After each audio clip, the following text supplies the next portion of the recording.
Some people out there might be thinking that philosophy is a bit woo-woo and it's just all talk from people who say this is what life is all about and this is what you should do. But I didn't think it's like that, and I just thought of getting more information about it before I listened to the perception of it. And I got interested. I got interested in the topic of philosophy and I didn't know where to start. So I picked up the book called A Little History of Philosophy by Nigel Warburton, just to get an idea of what philosophy is all about and just kind of get really a feel of it and whether it's something that will interest me even more.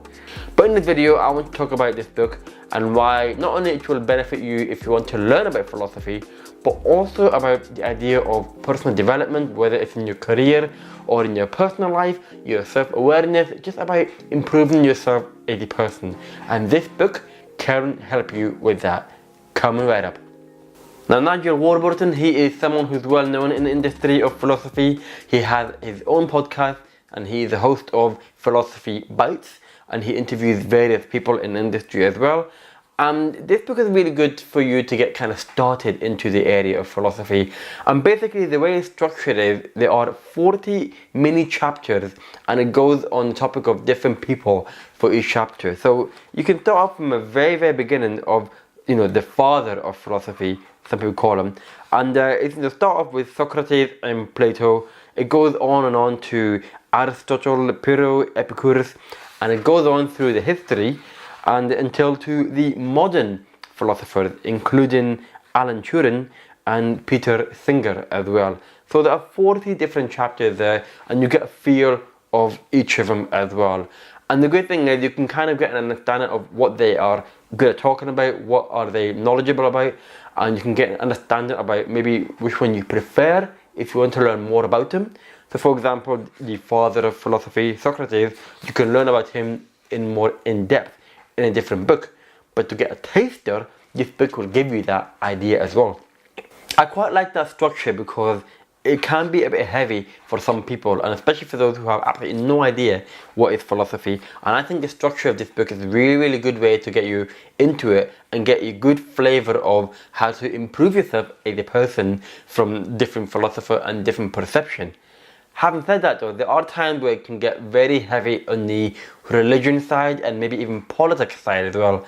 I did find myself maybe skipping a few things, not just skipping chapters as such, but skipping a part of a paragraph where it just did not really resonate with me, it does not interest me as such. Which is fine because it's not about liking every single person in this book, it's just about getting an idea what they're all about. And I'm glad I've learned about them, but sometimes it's just not relevant for me as my own life. But it might be more relevant to you.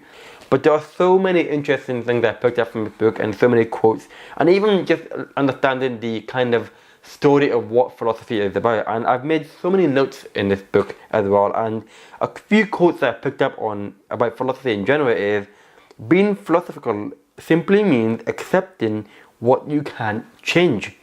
They have touched upon a lot of areas, such as using the word stoic, which is something that I'm going to learn more about as well. But the basic idea was that we should only worry about things we can change. We shouldn't get worked up about anything else. And I like that because that's something that I'm guilty of personally, and I'm sure a lot of people are guilty of. And you learn little snippet of useful advice and tips from different people. And even for those that are not that interesting, you still make you think. It makes you think really deeply and in a different angle. And sometimes that's what I'm looking for in a book. And the good thing about this book is it does make you think in a different way.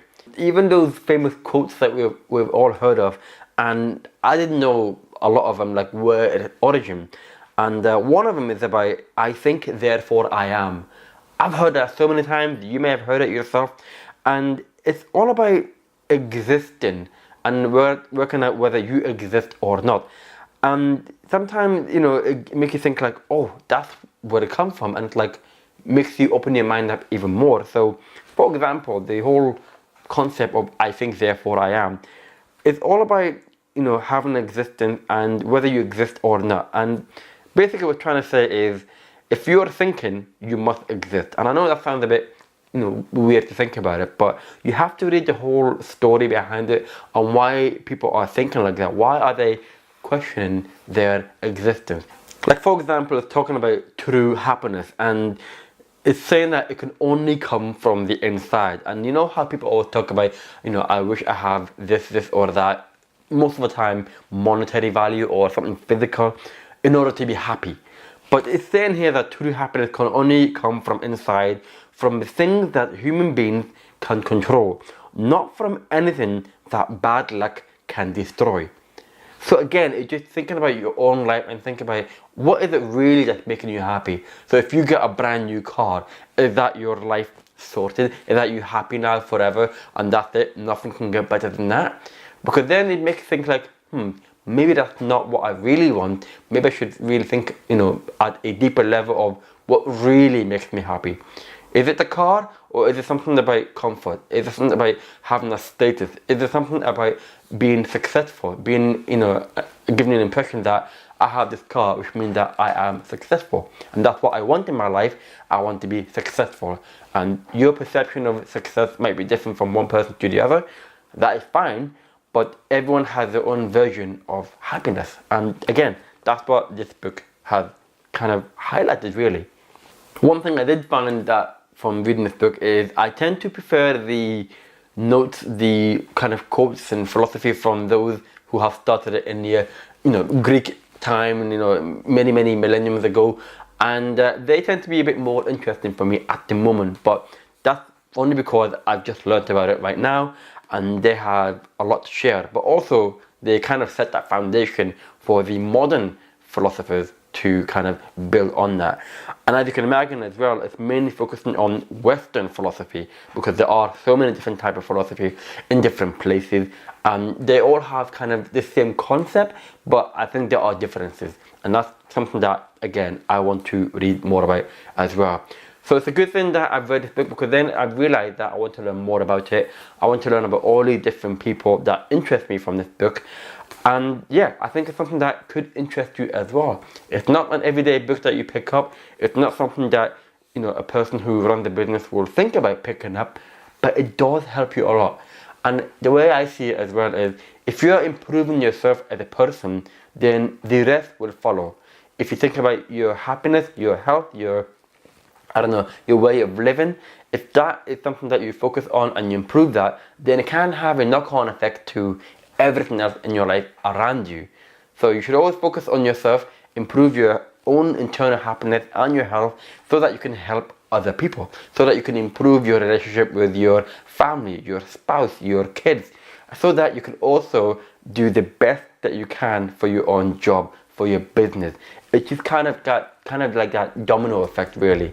So check it out down below in the description, where you can learn more about this book, and there's a link to it if you want to buy your own copy. And let me know what you think about if you have read this book or not. And also, have you ever thought about reading philosophy? Have you ever thought about getting an understanding what it's about? If you've never done it, what is your perception of philosophy as well? Let me know in the comment below. I'd love to hear your thoughts. In the meantime, this is a great book for you to get into. Check it out in the description down below. Let me know what you think, and I'll see you next time. Take care.